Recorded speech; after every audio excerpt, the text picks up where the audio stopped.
Perfecto. Vamos a comenzar esta clase entonces. La semana anterior estuvimos viendo la metodología exegética para realizar una exégesis de el género epistolar. Y aquello nos servía para, para que nos ayude a realizar las otras exégesis de los otros géneros de la Sagrada Escritura, o de los otros géneros de la Biblia. Por eso que era importante comenzar con la metodología epistolar, o el género epistolar. Y ahora tenemos que ver la exégesis, cómo se realiza la exégesis para el género profético. Lo primero que se debe realizar acá, en la parte de la exégesis de la profecía, es el análisis estructural. Pero con respecto al análisis estructural, primero, ¿qué es lo que es el análisis estructural, hermanos? Distribuir en párrafos, ¿o estoy equivocado? Todavía no, todavía no los párrafos. El análisis estructural, ¿a qué se refiere? ¿Qué se debe hacer en esa parte del análisis estructural? Hacer el bosquejo. Perfecto. El bosquejo, el esqueleto, el armazón, o el bosquejo, esqueleto, el armazón, o también la estructura. Por eso que análisis estructural se analiza a grandes rasgos los temas, los tópicos más importantes, las divisiones más importantes, y después se subdivide en aquellos tópicos que están subordinados a una idea principal. A eso se refiere esta parte del análisis estructural.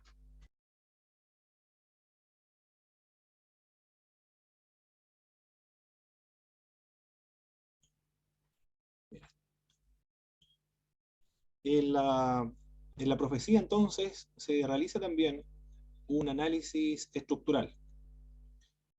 Pero, ¿en qué o de qué profetas? Porque algunos son muy extensos, como por ejemplo el profeta Isaías, Ezequiel, Daniel, también son extensiones muy amplias de estos libros.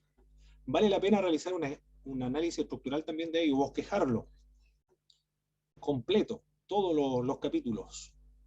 Pero para tener una idea general de dónde se encuentra la sección que nosotros vamos a utilizar para realizar la exégesis. Pero a diferencia de los profetas menores, donde sí debe ir y debe realizarse un análisis estructural completo, porque las dimensiones son similares a una epístola en cuanto a la extensión, con respecto a los profetas mayores, lo que se va a estructurar solamente es aquella sección donde está incluida el oráculo o la profecía, el tema que desarrolla el profeta para darlo a conocer.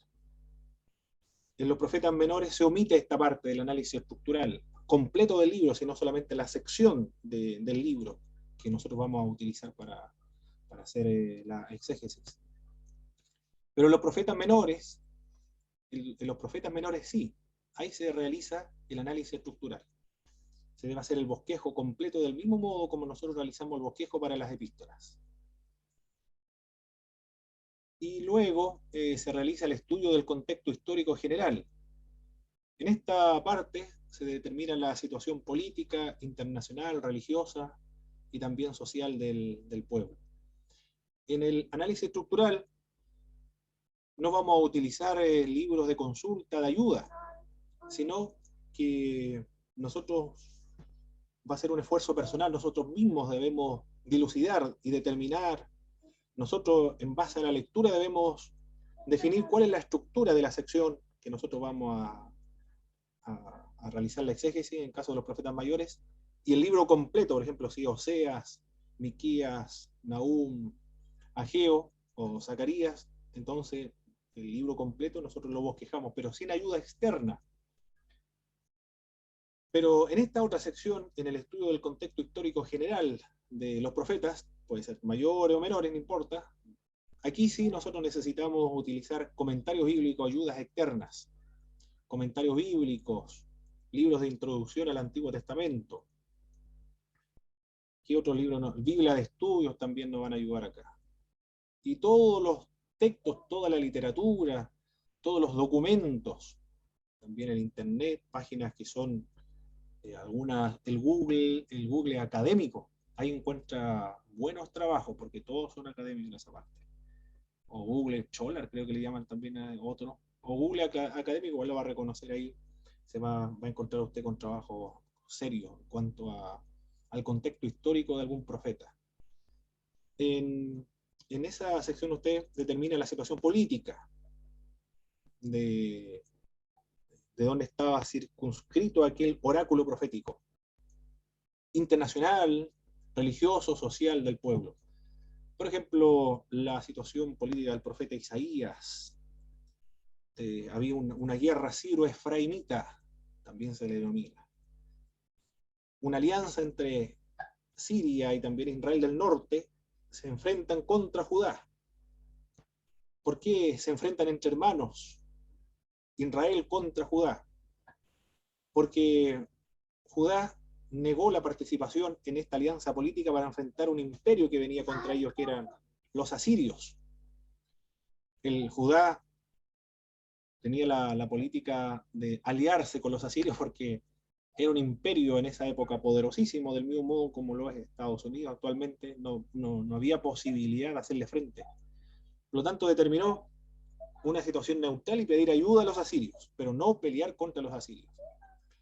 Y como se negó a esta lucha, los de Israel y los sirios fueron a atacar a Judá. Esa es la situación política y la situación internacional también, el contexto internacional.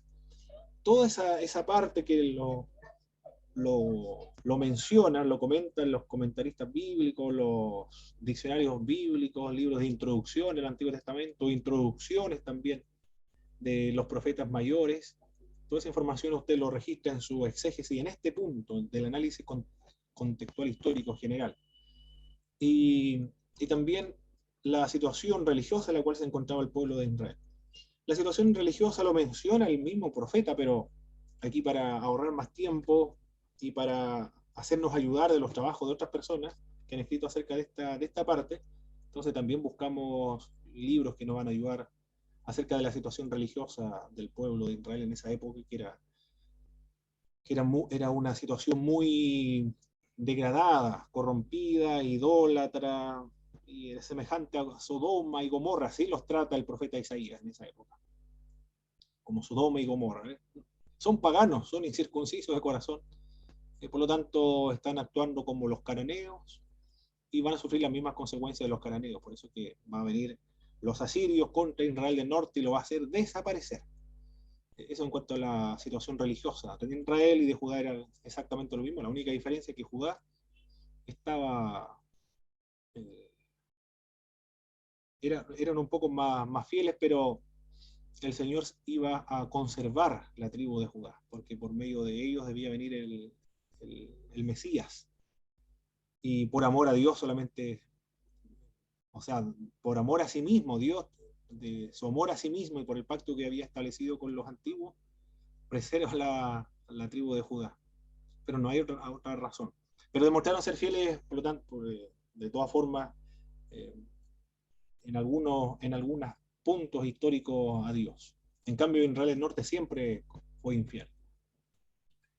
Y la situación también social del pueblo se caracterizaban por la corrupción.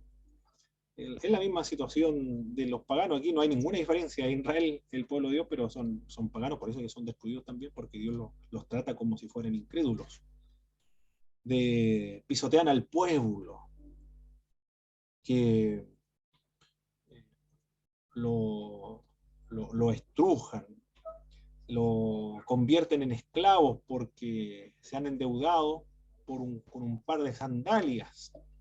Los intereses son tan exorbitantes que no es esto increíble. no sé, quizás esté utilizando al profeta ahí, no recuerdo cuál es el Osea o Miquea, uno de estos dos profetas, dice que esclavizan a una persona por un par de sandalias. No sé si está utilizando ahí una hipérbole o en literal esa sección. Pero esclavizan a personas por un par de sandalias. Es similar a este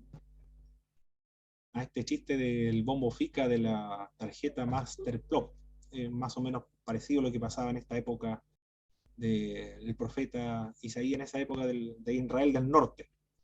Esclavizar a las personas por deudas muy pequeñas, entre tantas otros problemas sociales que existían en ese pueblo. Toda esa información se lo entregan los libros de introducción al Antiguo Testamento. Luego, en el tercer punto, y la estructura debe estar del mismo modo como lo estamos viendo acá, en números romanos 1, 2, 3, y después las subdivisiones en letras mayúsculas.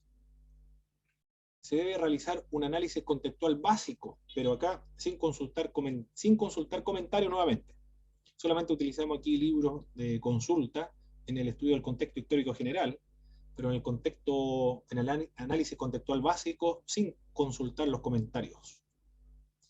Lo primero es determinar los límites del pasaje, considerando primero la extensión del oráculo. Pueden ser el oráculo que desarrolla la idea. En 10 versículos, supongamos, 10 o 20 versículos, se encuentra toda la sección del oráculo del profeta, todo lo que dice hacia al pueblo de Israel. O también puede referirse a otro pueblo, a Edom o cualquier otro, a Siria, por ejemplo.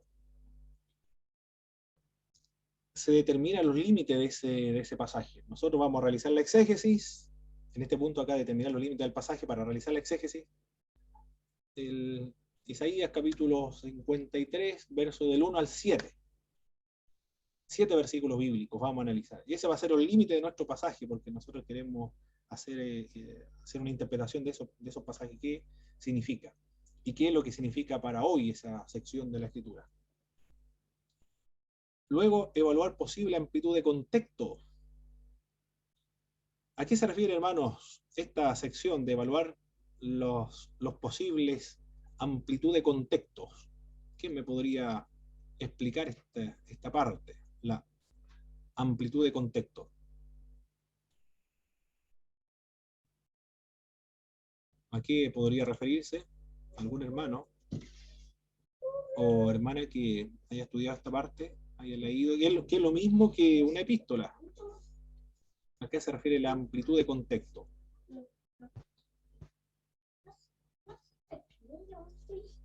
¿Alguien me podría comentar a qué se refiere esta parte de la amplitud de contexto? Profesor, ¿te acuerdas al trabajo epistolar cuando se desarrolla esa idea? Es como identificar en rasgos macro desde dónde parte el problema hasta qué parte del texto en este caso. Muy bien, eso es. En el caso de la epístola es aquello, por ejemplo, desarrollo una doctrina. En el libro de Gálatas tiene que ver con las fiestas, ¿verdad? Los días, los meses, los años, los tiempos. ¿Y de qué está hablando ahí el apóstol Pablo? Esta idea quizás lo viene desarrollando en el capítulo 1, el capítulo 2 también, quizás lo desarrolla en el capítulo 3. A eso se refiere la amplitud de contexto. En cambio acá estamos en la sección de la profecía. Supongamos que estamos en la sección de la guerra siro-efraimita. No recuerdo qué capítulo es, supongamos que el capítulo 17 del profeta Isaías, capítulo 17, verso del 1 al 5, se encuentra aquella sección, estamos suponiendo. Pero la guerra siro-efraimita no solamente se menciona o se alude en el capítulo 17, sino que también se menciona en el capítulo 9 y también se menciona en el capítulo 50.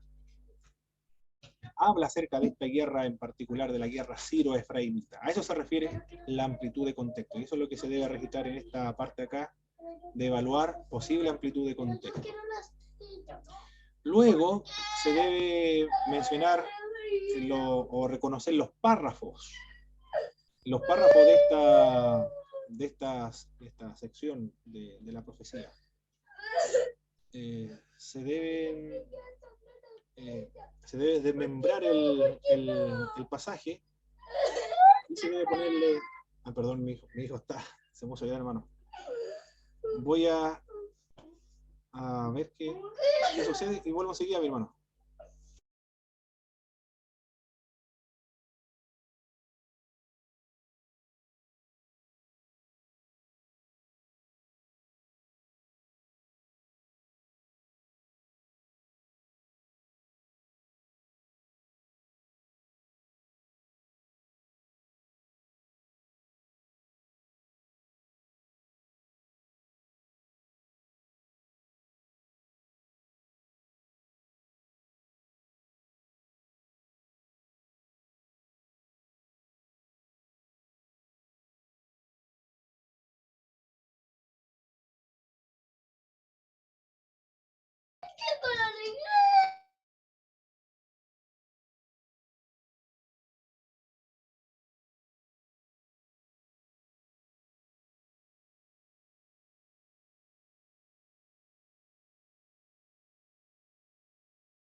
Muy bien, hermanos. Estamos en la sección de la... A ver, hermano, me esperé un momento, por favor, voy a ver a mi hijo otra vez.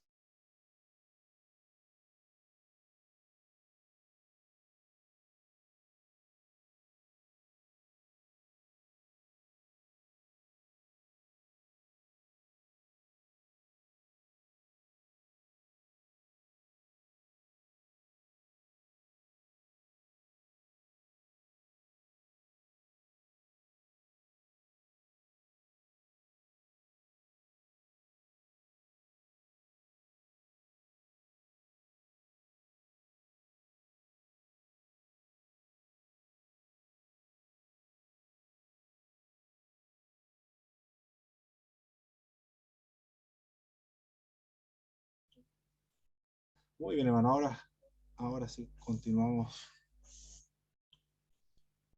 Estamos viendo en la parte de reconocer los párrafos. Del mismo modo como en las epístolas se reconocen los párrafos y se le pone también un título que define o que determine el párrafo que nosotros hemos reconocido ahí.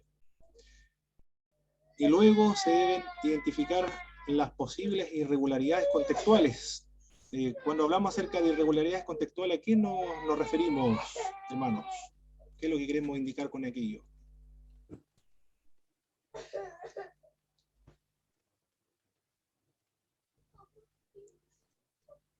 Puede ser que Cuando en la idea del pasaje, el autor está narrando algo y salta con otra idea o hace alusión a otro detalle que no lleva la línea de la narración primaria. Muy bien, correcto. eso es lo que se hace en esta parte de las irregularidades contextuales. Si no encontramos irregularidades contextuales, ¿qué es lo que registramos ahí, en esa sección? No se aprecia. Muy bien, excelente. No es tan difícil la exégesis, ¿ves? Eso se realiza en cada uno de los géneros de la Sagrada Escritura. Y luego determinar el tema del pasaje de manera provisional. Es muy parecida a la exégesis de las epístolas, como estamos viendo acá. Muy bien, continuamos con la siguiente. Después, en el punto 4, se realiza el análisis contextual detallado. Acá se analiza el texto. ¿A qué texto nos referimos? Al texto que nosotros establecimos como límite del pasaje para hacer la exégesis. Acá se reconocen los detalles gramaticales claves como los sustantivos, por ejemplo, los verbos, las preposiciones, etc. Esto, como ocurre en el Antiguo Testamento, hay que conocer el hebreo, pero si no reconoce el hebreo, no sabe hebreo, no importa. ¿Qué vamos a hacer para responder esta parte del exégesis, del análisis del texto? ¿Cómo nos vamos a ayudar acá en este punto? ¿Qué vamos a consultar?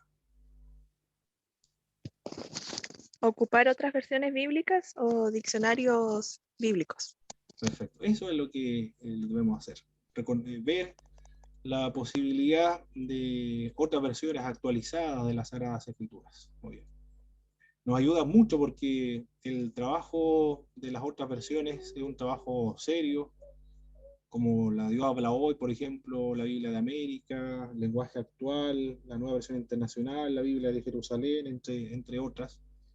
Son traducciones multidisciplinarias y algunas son interconfesionales, así de importantes son estas traducciones bíblicas. Por eso debemos asesorarnos por las nuevas versiones de las Escrituras. Reconocer las figuras retóricas. En este punto, ¿qué es lo que debemos reconocer? ¿Me podrían dar algunos ejemplos de las figuras retóricas?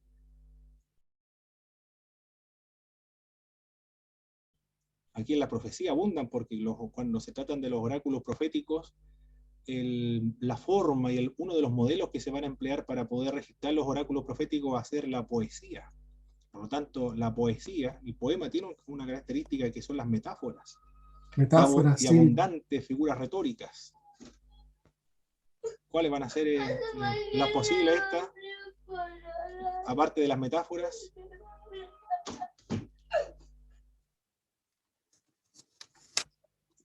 Símil. ¿Qué más? Metonimia. La metonimia. ¿Qué más? ¿Qué otra figura retórica? La sinécdoque. También. Modismos hebraicos. Lo absoluto por lo relativo por lo absoluto también puede ser otra. Los símbolos. Todo eso es lo que se registra en esta parte. Modismo de tiempo también. Modismo de filiación igual. Todo eso se debe reconocer en este punto. Considerar la perspectiva profética en el análisis del oráculo. El oráculo es lo que menciona el profeta, el mensaje del profeta que Dios le ha comunicado para que se lo transmita al pueblo. ¿A qué se refiere la perspectiva profética en el análisis del oráculo?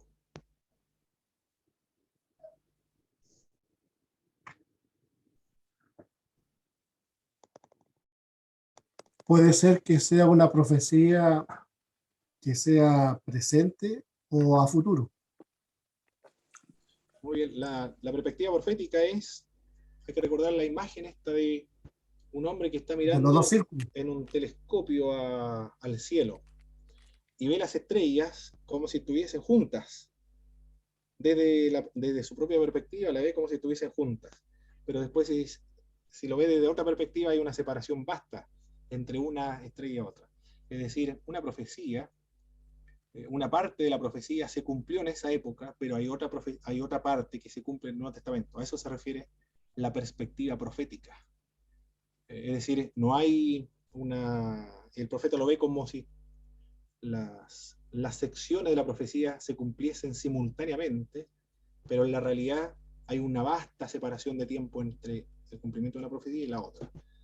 A eso se refiere la perspectiva profética. Eso es lo que se debe realizar en este punto de la exégesis en la profecía hebrea. No es igual que la epístola en este punto, porque la epístola no lo tiene, Celsius solamente Plinius. parte el census plenior es diferente, porque el census plenior no es como la perspectiva profética, sino que son dos eventos que menciona el profeta. Por ejemplo, pues él dice, ¿qué dice no es Joel, el pasaje de Isaías? Me ha ungido el Señor para dar buenas nuevas a los pobres, para predicar libertad a los cautivos, venda a los heridos, para predicar el año agradable del Señor y el día del Dios grande, el gran día de la ira de nuestro Dios. El profeta Isaías lo menciona como si se tratara de una sola profecía, pero en realidad los eventos del cumplimiento, una parte se cumple en la época de Jesucristo, pero la otra parte se cumple en la segunda venida de Cristo posteriormente, al final de los tiempos, que tiene que ver con la gran tribulación. Esa es la perspectiva profética, Isaías lo ve junto. Como Juan el Bautista, también Juan el Bautista, aunque no escribió, pero como a modo de ejemplo de la perspectiva profética, Juan el Bautista dice que Jesucristo bautizará con Espíritu Santo y fuego. En una parte lo menciona el Evangelio de Mateo. Lucas también parece que, o Marco, uno de ellos lo presenta. Pero después Lucas, cuando registra el libro de los Hechos, habla acerca de Juan el Bautista. Dice, Cristo va a bautizar con el Espíritu Santo, y omite la sección del fuego. Porque ese fuego del cual va a bautizar el Señor es para los incrédulos en el juicio, la gran tribulación, lo más probable se refiere a esa parte. Y bautismo con el Espíritu Santo para los creyentes, para esa época y para todos los tiempos en que las personas creyentes requieran el poder para poder hablar acerca de Jesucristo, la valentía para predicar acerca de Jesús de Nazaret. A eso se refiere la perspectiva profética. Juan el Bautista lo vio como una sola profecía, pero en realidad el cumplimiento hay una diferencia. El census pleno es diferente porque la profecía de aquí la Virgen concebirá y dará a luz un hijo y llamará su nombre Manuel se cumple en esa época del profeta Isaías, pero no se consumó el significado de esa profecía, sino que tiene su pleno cumplimiento luego en el nacimiento de Jesucristo. Que no es lo mismo, hay una diferencia entre uno y otro. Luego debe hacerse uso del contexto histórico particular del pasaje. ¿A qué se refiere el contexto histórico particular del pasaje? Detalles que pueden demandar información sobre asuntos geográficos, por ejemplo, históricos, religiosos o sociales específicos que arroja luz sobre esa profecía en particular. A eso se refiere el uso del contexto histórico particular del pasaje. No el contexto general de la profecía, sino de ese pasaje en particular.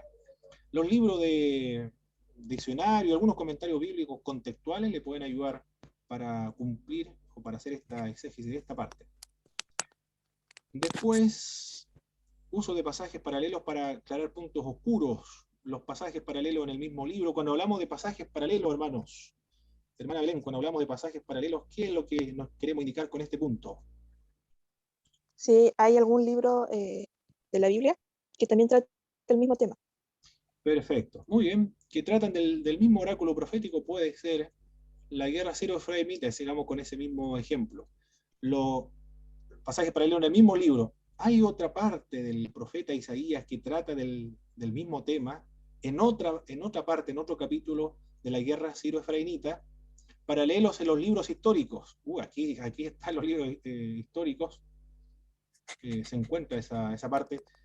En algún libro histórico se narra lo que menciona el profeta Isaías acerca de la guerra siro-efraimita, paralelos en escritos de autores contemporáneos, autores de la misma época del profeta Isaías, que predicaron al mismo tiempo, mencionan también esta guerra siro-efraimita, paralelos en el resto de la Sagrada Escritura, aparte de lo que dice el profeta Isaías, lo que dicen los libros históricos, lo que dicen los libros contemporáneos, en el resto de las Sagradas Escrituras. Se habla también de este mismo episodio de la guerra siro-efraimita. Todo eso se debe registrar. Y si no hay, por ejemplo, paralelo en el resto de la escritura, si no lo menciona, entonces no hay ausencia de ese pasaje paralelo, no lo hay en otras partes de la Biblia, solamente serán en algunas secciones nada más. Evaluar posible uso de pasajes del Nuevo Testamento identificando si hay census plenior. Acá sí, hermano Christopher parece que habló acerca del census plenior. Aquí sí se responde a esa pregunta del census plenior. Ahora sí, la otra era la perspectiva profética y ahora evaluar posible uso del pasaje del Nuevo Testamento identificando si hay census plenior. En Isaías, claro que sí, aquí la Virgen concebirá y dará a luz un hijo y llamará su nombre Manuel, que significa Dios con nosotros. Claro, hay un census plenior, porque el Nuevo Testamento lo menciona, se habla acerca del Emmanuel, el Dios con nosotros. Lo menciona Mateo, sí, hay un census plenior ahí.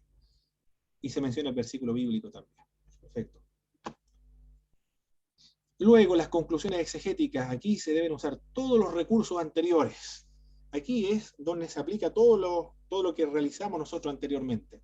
El análisis estructural, el análisis también detallado, las palabras, si hay símil, metáfora, si hay sinécdo, que es relativo por lo absoluto por lo relativo, hay hipérboles, hay metonimias, todo eso se menciona en esta parte de las conclusiones exegéticas.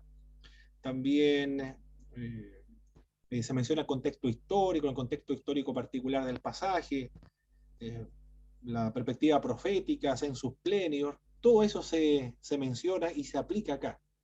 Todos los pasos previos que nosotros dimos tienen la finalidad de utilizarlos para llegar a una conclusión. Acá se menciona todo lo que nosotros hemos concluido en nuestra exégesis. Pero no es suficiente, ahí no ha acabado la exégesis. Del mismo modo como en las epístolas, nosotros debemos enriquecer nuestra exégesis. Hermano David, cuando hablamos acerca del enriquecimiento de las conclusiones, ¿qué es lo que debemos hacer en este punto con respecto a la exégesis y la profecía hebrea?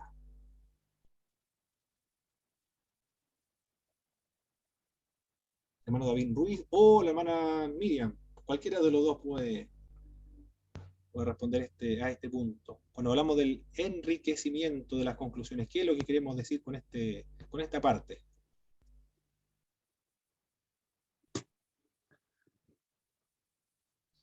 Hermano David, ¿me escuchará, hermano David? Hermano Michel. Sí, mi hermano, tiene que ver con el tema de comentarios bíblicos que hablen de ese mismo tema, de otros teólogos que hablen de ese mismo tema y tengan un comentario. ¿Eso? Excelente, muy bien. Eso es lo que se realiza en esta parte del enriquecimiento de las conclusiones. Comparar las conclusiones nuestras con las conclusiones que han llegado otras personas acerca de este pasaje del profeta menor o mayor cualquiera. Estamos utilizando como a modo de ejemplo el libro de Isaías. Y luego las aplicaciones prácticas. ¿Qué es lo que me dice a mí el pasaje bíblico en esta época? A mi vida personal, a la vida de iglesia. ¿Qué es lo que debo hacer? Eso es lo que se responde en este punto de las aplicaciones prácticas. Perfecto, así se realiza entonces una exégesis de la profecía. Ahora, la metodología o los pasos para realizar una exégesis en la poesía hebrea. Lo primero es el análisis estructural. Cuando hablamos acerca del análisis estructural, hermana Danay, ¿a qué nos referimos cuando hablamos del análisis estructural? Cuando se hace el bosquejo. El bosquejo, perfecto, el bosquejo del texto. Pero acá no es de utilidad debido al carácter de los salmos, los cuales son unidades independientes. No es de utilidad. En los profetas menores sí, y también en las epístolas. Pero en la poesía no es de importancia el análisis estructural, porque son unidades independientes. Acá no hacemos entonces el análisis estructural, lo omitimos, porque no es importante. Con respecto al contexto histórico, el contexto histórico de un salmista, no siempre es fácil determinar el contexto histórico de algún salmo. La información en este punto es muy escaso, no se tiene información. También acá en la poesía no tenemos cómo responder esta pregunta porque no se aclaran, no se mencionan los contextos históricos. Porque son poemas, porque otro género de la Biblia, otro género literario, es poema. Los poemas no tienen contexto histórico. Algunos sí, pero acá, como estamos viendo, no hay un contexto histórico. Por eso no es fácil determinarlo acá. En algunas ocasiones sí se registra, en otras no. En algunas vamos a poder hacer el contexto histórico, en otros no. Con respecto al análisis contextual básico, considerar el carácter general del salmo. ¿Qué tipo de salmo? Esto solamente se menciona. Es muy, muy simple acá. ¿Qué tipo de salmo es? Salmo de súplica, ya se ha respondido esa parte. Es un salmo de súplica. O también puede ser un salmo de alabanza, o un salmo de acción de gracia, o un salmo de lamentación, por ejemplo. En fin, un salmo imprecatorio puede ser igual. Eso es lo que se registra acá. Identificar los párrafos que componen el salmo. Acá, del mismo modo como la exégesis para la epístola y también para la profecía, se desmembra el pasaje bíblico, se reconoce los párrafos y se le pone el título a los párrafos. Reconocer posibles usos de este salmo en el Nuevo Testamento. A esta parte sí se debe responder. Fue utilizado, Dios mío, ¿por qué me has desamparado? ¿Recuerdan ese salmo, hermano? ¿Cuál es ese salmo, Dios mío, ¿por qué me has desamparado? ¿Cuál es ese salmo mesiánico por excelencia? ¿Recuerdan cuál? ¿El Salmo 27? ¿Quién da menos? 22. El 22. El Salmo 22. El Salmo 22. ¿O 21? No, el Salmo 22. Ese, el Salmo 22. El Salmo mesiánico por excelencia. Dios mío, ¿por qué me has desamparado? Si se trabaja con ese Salmo, el Salmo 22, entonces ahí sí se utiliza en el Nuevo Testamento. Cuando Cristo está crucificado. Ahí se menciona. Establecer el tema general del Salmo. ¿Cuál es el tema de este Salmo en particular? Luego pasamos al cuarto punto, análisis contextual detallado. Aquí se analiza el texto. Se debe prestar atención al cambio de los estados emocionales del salmista, en los géneros, las retóricas, hay que evaluar el uso del lenguaje figurado también, las técnicas poéticas como distintos tipos de paralelismo. Puede ser que acá se esté utilizando, hay varios tipos de paralelismo. A ver, los hermanos que tomaron libros poéticos saben cuáles son los distintos tipos de paralelismo que utilizamos en la Sagrada Escritura. ¿Qué tipo de paralelismo, hermanos, recuerdan ustedes lo que vieron libros poéticos o salmos y sapiensales? Uno de ellos, el más fácil. Paralelismo sinónimo. Muy bien, paralelismo sinónimo de uno. ¿Qué otro paralelismo hay de los salmos? El otro que es a la inversa. El antitético también. El acumulativo. Bueno, esos son algunos paralelismos. Todo eso se menciona en este punto del análisis del texto, cuestiones de género y de retórica.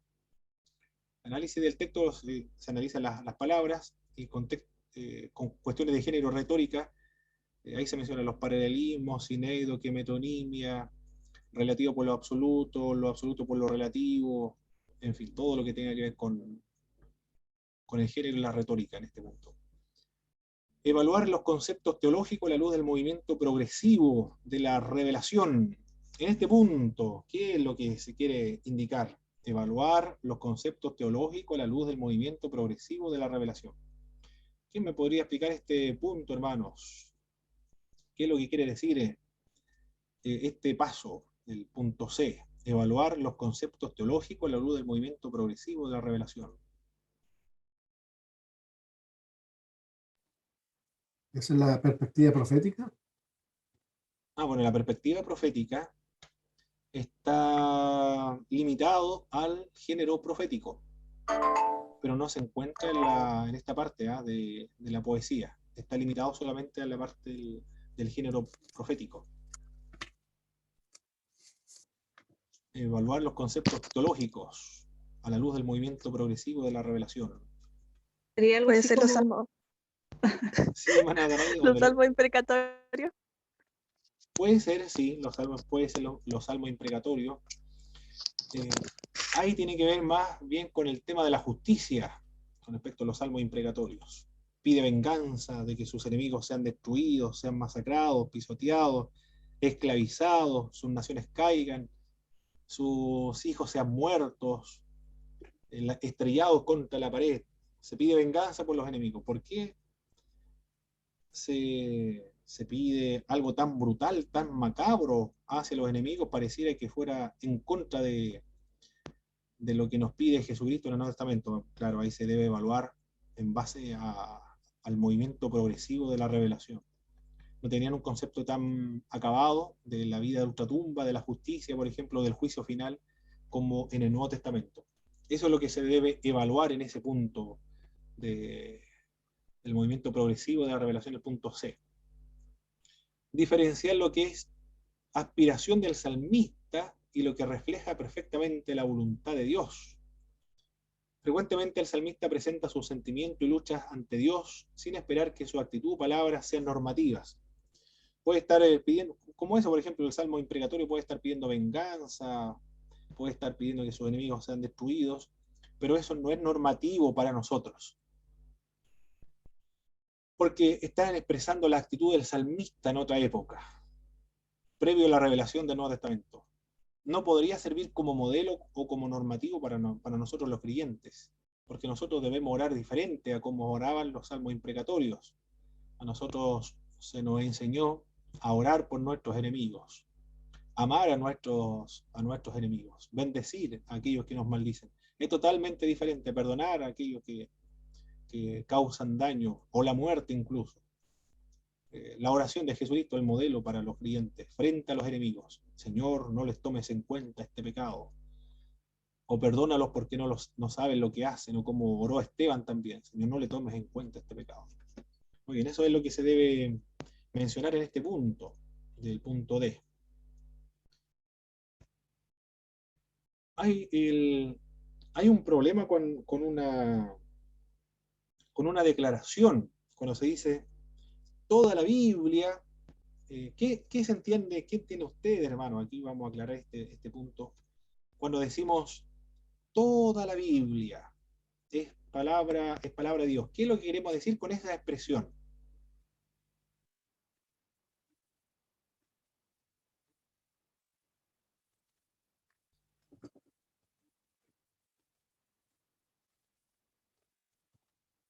Hermano Jaime, parece que está...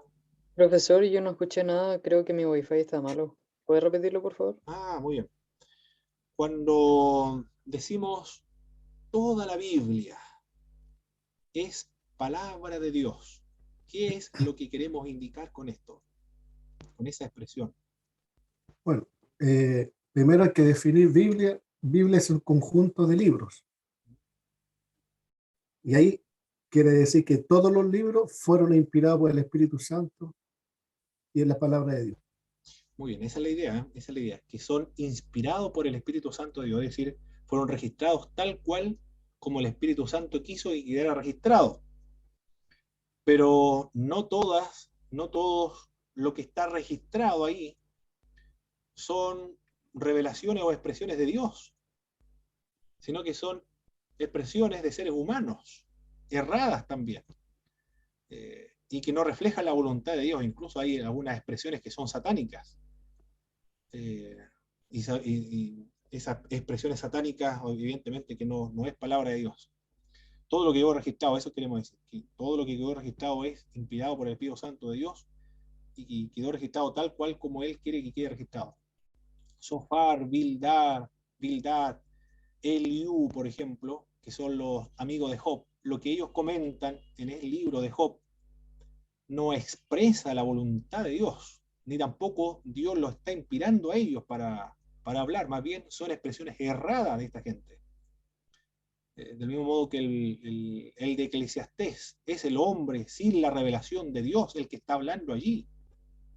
Eso es lo que quiere decir este punto, diferenciar lo que es aspiración del salmista y lo que refleja perfectamente la voluntad de Dios. Hay alguien que está hablando allí, pero que no está siendo inspirado por Dios, ni tampoco está recibiendo una revelación de Dios. Son palabras humanas de una persona incrédula, que no tiene la revelación de Dios, como el libro de Eclesiastés, por ejemplo, los amigos de Job. Eso es lo que se debe reconocer en este punto. Lo que está mencionando el salmista es la aspiración de él que no refleja o es algo que está expresando la voluntad de Dios. Eso es lo que se debe detallar en este punto de la exégesis de la poesía hebrea. Con respecto al contexto histórico particular del pasaje, se debe apreciar en qué forma la identificación de las costumbres culturales, lugares geográficos o instituciones sociales o religiosas ayuda a aclarar el sentido del mensaje. Aquí nosotros necesitamos también libros de consulta que nos ayuden, libros contextuales del Antiguo Testamento, de los Salmos también. ¿Cuáles son las costumbres, lugares, instituciones sociales, religiosas que nos ayudan a aclarar el pasaje bíblico, arrojan luz para nosotros entender el pasaje en particular? Por ejemplo, no en la poesía hebrea, pero sin embargo, en las expresiones de Juan el Bautista, lo que menciona el libro de Mateo. Generación de víboras, ¿quién les enseñó a ustedes a huir de la ira venidera? Esa expresión, hermano, esa declaración de Juan el Bautista, generación de víboras, ¿cómo se entiende normalmente? Sin analizar ni ver el contexto histórico, el contexto geográfico, más, para ser más preciso. ¿O qué es lo que se le viene a su mente a usted cuando escucha esta expresión de Juan el Bautista, generación de víboras? ¿Quién les enseñó a ustedes a huir de la ira venidera? Que eran hipócritas, Muy bien, que eran hipócritas, muy bien. ¿Qué más? no conocían a Dios, Eso puede ser Mentirosos. mentirosos, generación de víboras. Muy bien. ¿Hay alguien más que tenga? Traicionero, O traicioneros igual. generación legalista. O una persona que es chismosa o habla mal de la gente. En fin. Eso es lo que se viene a la mente. Si estudiamos el contexto histórico, nos vamos a ir a la parte de la parte de la geografía de esa localidad, de esa zona geográfica donde Juan el Bautista estaba llevando a cabo su ministerio. Dicen los que han estado allí que es un desierto, precisamente eso es lo que nos comentan los evangelios, es un desierto. Y hay vegetación ahí. Claro que no la vegetación nuestra, debe ser similar a estas pampas argentinas, donde sale un pasto que no son tan altos. Pero cuando llega el verano, las calores aumentan y el pasto se reseca. Es lo que ocurre aquí en Chile también cuando llega el verano. Comienzan los incendios, producto puede ser el sol, juntamente con el pasto que está muy reseco. Entonces producen los incendios forestales en el pleno desierto, donde predicaba Juan el Bautista, o en el entorno donde predicaba Juan el Bautista. Y se ven, hasta el día de hoy pueden ver, los que visitan esa región, que hay muchas cuevas de serpientes, y pueden apreciar cómo las serpientes huyen del incendio forestal, huyen, para librarse de morir rostizadas o quemadas. Por lo tanto, esa misma figura es la que emplea Juan el Bautista, generación de víboras, le está indicando. No le esté imputando alguna característica particular de ser persona hipócrita, por ejemplo, o que hablan mal de las personas, sino que la actitud de estas personas es similar a la de las serpientes. Tratan de huir de la ira venidera, del juicio de Dios, como esas serpientes están huyendo del fuego. Por el hecho de ser judío, por eso, y por el hecho de ser sacerdotes también, otros fariseos, otros saduceos, o los más intelectuales que eran ¿cuáles eran estos? Los que interpretaban la ley, los que eran custodios de la ley, los escribas. Eran más intelectuales. Ellos pensaban que ya estaban seguros por el hecho de estar en Jerusalén, por ser descendientes judíos. Huían de la ira que venía sobre ellos. Entonces está utilizando una especie de una metáfora de Juan el Bautista, generación de víboras. En realidad son como esas víboras que están tratando de huir del fuego. Y acá están tratando de hacer exactamente lo mismo los fariseos que acuden al bautismo de Juan el Bautista. La consulta de pasajes paralelos también. Especialmente importante es el uso que el Nuevo Testamento hace de los salmos, generalmente orientado al cumplimiento profético de la vida del Señor Jesucristo. Los pasajes paralelos, entonces, pueden estar ahí en el mismo salmo, pueden estar principalmente en el Nuevo Testamento. Si habla acerca de Jesús, están de seguro en el Nuevo Testamento. Conclusión exegética, todos los pasos previos que nosotros realizamos ahora se distribuyen, o se escriben, se registran en nuestra exégesis, y luego se enriquecen las conclusiones. La conclusión a la cual nosotros hemos llegado, la comparamos con las conclusiones que otros han llegado. Y nosotros ahora, después de nuestras interpretaciones, comenzamos a citar lo que otros autores, otras personas, exégetas, han trabajado con ese pasaje y la conclusión a la cual llegaron. Y después de comparar nuestras conclusiones con las conclusiones de los cristianos antiguos, o anteriores a los nuestros, los mismos contemporáneos, pero que escribieron antes que nosotros, o estudiaron esa sección antes que nosotros, se realizan las aplicaciones prácticas. ¿Qué significa este pasaje bíblico para mi generación, para mi iglesia o para mi vida en particular? Es el procedimiento entonces para realizar una exégesis en la poesía. Ahora, la exégesis del género legislativo, o cómo se realiza una exégesis en la ley. Primero, el análisis estructural. No es clave acá en su exégesis, pero es importante considerar el carácter general del contenido del libro en el cual se encuentra el pasaje que nosotros vamos a estar estudiando. Se debe realizar el análisis estructural. Aunque no es clave, es un esfuerzo que vale la pena, dicen Maximiliano Gallardo, por los que han establecido los métodos para realizar la exégesis. Vale la pena, pero imagínense, harto, el libro de Génesis, por ejemplo, bosquejar el libro de Génesis. Bueno, a grandes rasgos se puede bosquejar porque ya tenemos una panorámica completa, 2 partes. A ver, son 2 partes, ¿no?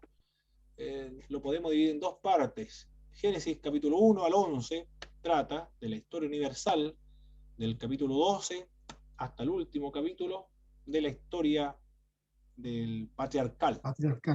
Muy sencillo, ahí está. Y después se comienza a desmembrar. Claro que hay que considerar algunos detalles también, pero es bastante, hay que leer todo Génesis, por ejemplo, para hacer una exégesis. Pero no es clave, dice Maximiliano Gallardo y los autores que han trabajado con o los autores que han establecido las metodologías exegéticas. Pero es importante y vale la pena también. Y luego el contexto histórico. Bueno, aquí nos hacemos ayudar de comentarios bíblicos, introducciones al del Antiguo Testamento. Análisis contextual básico, establecer los límites del pasaje que nosotros vamos a utilizar o vamos a realizar nuestra exégesis. Génesis capítulo 3, verso del 1 al verso 9. Ese va a ser los límites del pasaje que yo quiero analizar para realizar mi exégesis. A eso se refiere establecer los límites del pasaje. El pasaje que yo quiero analizar. Evaluar posible amplitud de contexto. Aquí va, si en Génesis capítulo 1, del verso 1 al 9, hay bastante, mucho. Hay mucho amplitud de contexto ahí. Abunda la amplitud de contexto. ¿Qué más? Reconocer los párrafos, determinar rasgos generales del tipo de leyes que contiene el pasaje. Bueno, en esa sección no hay una ley. En las secciones previas sí hay. Bueno, Levítico ahí abundan. Luego análisis contextual detallado, análisis del texto. Es decir, las palabras, las oraciones, todo eso se analiza acá, se realiza o se analiza en este punto. Diagramación de las relaciones sintácticas. ¿A qué se refiere la diagramación de las relaciones sintácticas? El flujo de las ideas, esto en un diagrama, lo mismo que como está en el modelo que ustedes tienen de Maximiliano Gallardo para hacer la exégesis, hay algunas palabras que están subordinadas, que están abajo, y forman como columna cuando se ven a grandes rasgos. A eso se refieren las relaciones sintácticas. Pero no es la única forma de realizar la diagramación de las relaciones sintácticas. Hay varias formas. Otros libros mencionan cuáles son esas posibles formas de cumplir este punto acá para hacer la exégesis de este género legislativo. Separar lo apodíctico de lo casuístico. ¿Alguien recuerda, hermano, a qué se refiere este punto de lo apodíctico y de lo casuístico?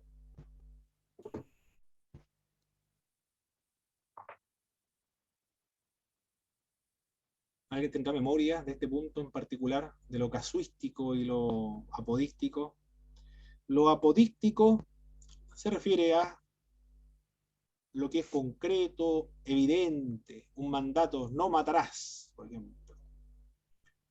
No robarás, no codiciarás, no adulterarás, honra a tu padre y a tu madre, no tomarás el nombre de Jehová tu Dios en vano. Es algo evidente, algo que es concreto. Pero el otro es caso a caso, es el casuístico, caso a caso. Por ejemplo, de un esclavo un esclavo que quiere quedarse o quiere pertenecer a la familia. Entonces va a la puerta de esa casa y con una lena se pega su oreja a la puerta de la casa. Eso quiere decir que quiere quedarse ahí permanentemente. Y si algún esclavo no quiere quedarse ahí, entonces no se cumple esa ley de ponerle la oreja y clavarla en la puerta de la casa. Por eso corresponde a caso, no todos los casos son iguales. A eso se refiere lo apodíctico y lo casuístico. En esta ley se debe determinar, esta sección es casuística o apodíctica. Los pasajes paralelos. También, esta sección se encuentra en Éxodo, Levítico, Número, Deuteronomio, en los profetas menores, profetas mayores, en los libros poéticos, en los libros proféticos, en el Nuevo Testamento, en las epístolas, en Apocalipsis. Eso es lo que se debe mencionar en este punto de los pasajes paralelos. Conclusiones exegéticas, después de contemplar todos los puntos anteriores, lo analizamos y se integran en mis conclusiones exegéticas. Y enriquecimiento de las conclusiones, por medio de los comentarios bíblicos, vamos a comparar nuestra conclusión y finalmente las aplicaciones prácticas. Las metodologías, como estamos viendo acá, no son distintas. Las últimas partes, pasajes paralelos, conclusiones exegéticas, enriquecimiento de la conclusión y aplicaciones prácticas, en todos los géneros se deben cumplir, salvo en algunas varían. No en todas se pide análisis estructural. En algunos solamente el género profético, el sensus plenior, la perspectiva profética, los otros no. Muy bien. La otra es la más compleja, la más difícil. Exégesis en la literatura apocalíptica. Aquí, Dios mío, es algo, pero hay una riqueza de investigación acá, comentario bíblico, escuelas del libro de Apocalipsis, impresionante para hacer un exégesis, que aquí abundan, bueno, en todos los géneros literarios abundan la literatura, pero principalmente acá es lo más engorroso, lo más complejo, lo más difícil, porque depende de qué escuela profética parte el exégeta. Pero lo primero que se debe hacer es el análisis estructural. Aquí, en el género apocalíptico, no es necesario realizar el bosquejo para comprender las visiones. No es importante entonces acá. Por lo tanto, podemos omitir en el género apocalíptico este punto del bosquejo del libro. Para comprender las visiones no importantes. Estudio del contexto histórico. Es crucial realizar este estudio para la interpretación del libro de Apocalipsis. Este punto sí es importante, se debe realizar. Se debe prestar atención especial al terreno político. Ahí es donde se debe prestar mucha atención. El terreno político. ¿Cuál era la situación política en la cual se encontraba el apóstol Juan cuando escribe el libro de Apocalipsis? ¿Había un problema político serio? Consistía en demostrar la lealtad al emperador de Roma por medio de quemarle un incienso en honor al divino César, considerado como divino César. Era un acto político. De esa manera ellos demostraban su lealtad y sometimiento al imperio romano. Pero los cristianos no era solamente político, sino que ese acto de quemarle incienso al emperador como un acto para exhibir su lealtad tenía implicaciones religiosas, porque implicaba que aparte de Jesucristo, de Dios, había otro Dios, que era el César. Y para la comprensión cristiana no hay otro Dios, no hay otro Kyrios. Hay un solo Kyrios, Jesús, Él el Kyrios. Es fundamental esto, y de hecho Pablo lo dice. Si confiesas con tu boca que Jesús es el Kyrios, esa expresión, esa confesión, se reconoce que Él es el Kyrios, será salvo. Es decir, esto es fundamental porque el reconocer a Jesús como Kyrios equivale a decir el único Dios, no hay otro más. No, el otro es un hombre solamente, gobernador de un gran imperio, pero un hombre, no le podemos adorar. Esa es la situación política. Él, el apóstol Juan, es un exiliado político, y los cristianos son exiliados políticos y están siendo perseguidos, pero por una ocasión política, por circunstancias políticas. Los cristianos muertos son por causas políticas. Cristo fue muerto por causa política. ¿Por qué? Porque se declaró rey. Y había un solo rey, César. No puede haber otro rey. Y si él se declara rey es porque entonces es peligroso para el Estado, es sedicioso, es un conspirador contra el Estado, y así también a los creyentes en la época del Apocalipsis lo consideraban como conspiradores del Estado, es gente peligrosa, sediciosos, conspiradores contra el Estado y quieren desestabilizar el Estado. Por eso que están persuadiendo a la gente a no demostrar su lealtad al emperador. No, el tema político aquí es grave. A los cristianos no lo mataban, no lo asesinaban, no lo perseguían, no lo exiliaban por ser cristianos, sino por implicancias políticas, por razones políticas. Eso es lo que se debe prestar atención aquí en este punto del contexto histórico. Análisis contextual básico, reconocer la extensión de la visión, desde dónde comienza la visión, capítulo 7, verso del 1 al 9, ahí concluye la visión. Si vamos a analizar la visión. Dividir en párrafo el pasaje que trata de una visión en particular, y luego establecer provisionalmente el tema de la visión. ¿De qué trata? De las copas, de la ira, de las trompetas, de los sellos, de la gran Babilonia, del milenio, de la nueva Jerusalén, de los caballos del libro de Apocalipsis. Bueno, ahí el tema, usted establece de qué sección va a trabajar su exégesis. Luego de establecer el tema de la visión, se debe hacer un análisis contextual detallado, reconocer los elementos principales de la visión. Hay un ángel, pero está subordinado a otra autoridad. Está siendo enviado por Dios. Y recibe las órdenes de Dios en un momento en que Dios lo desea. Que vaya a derramar su copa sobre la tierra, pero no toda, sino una parte de ella. Que causa la muerte de una tercera parte de los seres humanos de la tierra. Que mueran rostizados, por ejemplo. O que el mar se convierta en sangre. Que se quemen todas las plantas, por ejemplo. Todos los peces del mar mueran. O que contamine el aire, todo quede oscuras. Para respirar incluso. Y mueren muchas personas, la tercera parte de las personas sobrevivientes de las otras catástrofes. Todo eso se debe determinar en esta visión del libro de Apocalipsis. Análisis contextual detallado, reconocer los elementos principales de la visión. Luego interpretar los símbolos de la visión a la luz del contexto histórico y por el trasfondo judeo-cristiano. Es decir, los símbolos. ¿Qué simboliza la gran Babilonia? ¿Qué es lo que está simbolizando la gran Babilonia? La gran ramera que se ha embriagado con la sangre de los mártires, que está sentada sobre 7 montes. No, La cuna de la idolatría. Y la cuna de la idolatría ahí se debe interpretar desde este punto del contexto histórico, porque el libro de Apocalipsis, esa es la finalidad, de darle esperanza a los creyentes que están sufriendo persecución en un periodo histórico particular, que es la época del 90, 95 al 100 después de Jesucristo, por las persecuciones del Imperio Romano, pero por el trasfondo judeo-cristiano. Es decir, no podemos interpretar el libro de Apocalipsis conforme al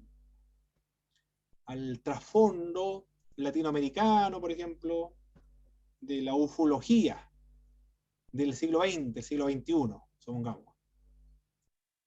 Porque van a interpretar las plagas, lo van a interpretar como bombas, como tanques, como bombas atómicas, como, ¿qué más? Aviones, bombas de destrucción, armas de destrucción masiva. Se va a interpretar de otro modo, se va a interpretar como ovni, en fin. Sino que se debe interpretar desde el trasfondo judeo-cristiano, cómo lo entendieron los judíos, y cómo lo entendieron los cristianos de esa época, no como se entiende hoy, o aplicarle el trasfondo, el contexto, la idiosincrasia nuestra. Eso sería una eisegesis, no sería ya una exégesis. y buscar el significado de los elementos secundarios de la visión, subordinándolos a los principales y al tema central. Ese es el procedimiento para la interpretación del libro de Apocalipsis, y después los pasajes paralelos, evaluar el uso de elementos comunes a otras visiones apocalípticas, como por ejemplo aquí se va a trabajar con el libro de Ezequiel, Daniel y el libro de Apocalipsis. Y las conclusiones exegéticas. La conclusión exegética, miren lo que nos comenta aquí Maximiliano Gallardo, debe considerar el trasfondo histórico. No se puede divorciar de ese elemento tan importante, el contexto histórico. Este se escribió bajo un contexto histórico. El significado de los elementos principales de la visión y el propósito del autor deben estar conforme a ese contexto histórico. Cuidado especial debe prestarse al carácter simbólico y no absoluto de los elementos de la visión. Una bestia escarlata de 7 cabezas, 10 cuernos, que sale del mar, otro sale de la tierra. Se debe prestar atención al carácter simbólico, pero no absoluto de esta visión. El enriquecimiento de las conclusiones. Por lo general acá, en el enriquecimiento de las conclusiones, los comentarios bíblicos de Apocalipsis se identifican con una escuela. ¿Cómo se llama esta escuela, hermanos, que interpreta el libro de Apocalipsis? Que todo lo que comenta ya ocurrió en la época del siglo I, la época del apóstol Juan. ¿Preterista? Preterista. ¿Y cómo se llama aquella escuela que indica que el libro de Apocalipsis comenta todo lo que se va a desarrollar en la iglesia y en la sociedad, también en el mundo, desde la primera venida de Cristo hasta la segunda venida de Jesucristo?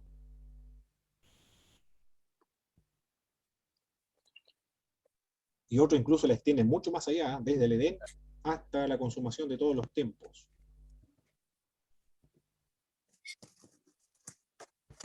Y también algunos dicen ¿Turista? que cada una de las iglesias representa distintos periodos en que va a existir la iglesia. La histórica, o la historicista también. Y la otra, el libro de Apocalipsis comenta del capítulo 1 al 4, en la época de Juan, y después del 4 hasta el último, todo lo que va a ocurrir inmediatamente antes de la segunda venida de Jesucristo.